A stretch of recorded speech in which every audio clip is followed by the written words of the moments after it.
Alors, je suis Agnès Ténier, je suis permanente depuis 22 ans. 22 ans, et puis depuis quelques années, je suis directrice de l'école qui s'appelle IF Europe, que Fondatio a développée, qui s'est située à Angers. Je vais vous parler du 4e pilier de la permanence, que l'on appelle lire les signes des temps. C'est une expression un peu sibylline, ça vaut le coup de s'arrêter un peu pour essayer de comprendre de quoi on parle.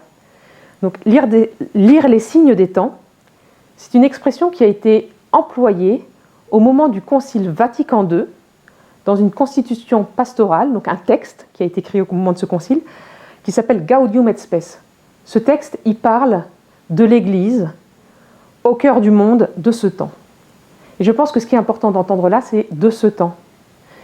Parce qu'en fait, l'expérience de la foi chrétienne est une expérience qui est appelée à rencontrer en permanence le monde de ce temps, à chacune des époques.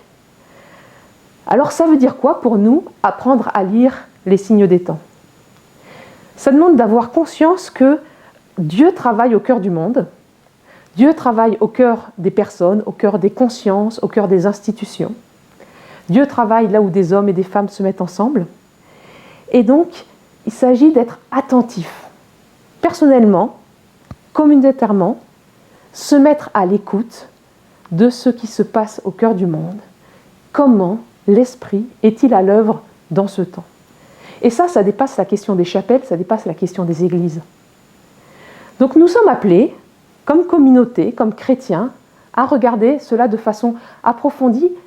Dans quel but? Dans le but simplement de soutenir le mouvement de la vie, de soutenir le travail divin, qu'ils disent son nom ou qu'ils ne le disent pas, au cœur du monde, et de participer ainsi à notre travail de chrétiens au cœur de ce monde.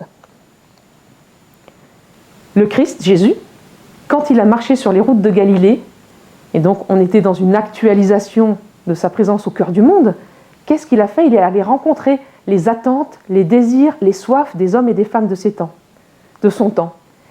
Et en les rencontrant, il a répondu aussi à leurs appels. Parfois, il y avait des demandes.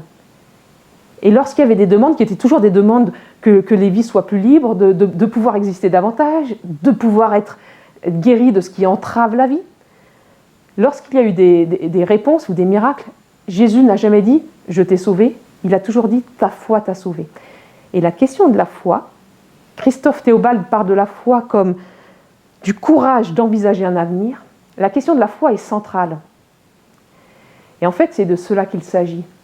Lire les signes des temps, c'est aussi être attentif à la façon dont les hommes et les femmes de ce temps engagent leur foi, dans le sens du courage d'envisager un avenir possible et soutenir cette foi-là, tout en, pour notre part, reconnaissant le signataire qui est le Dieu créateur qui œuvre au cœur de sa création.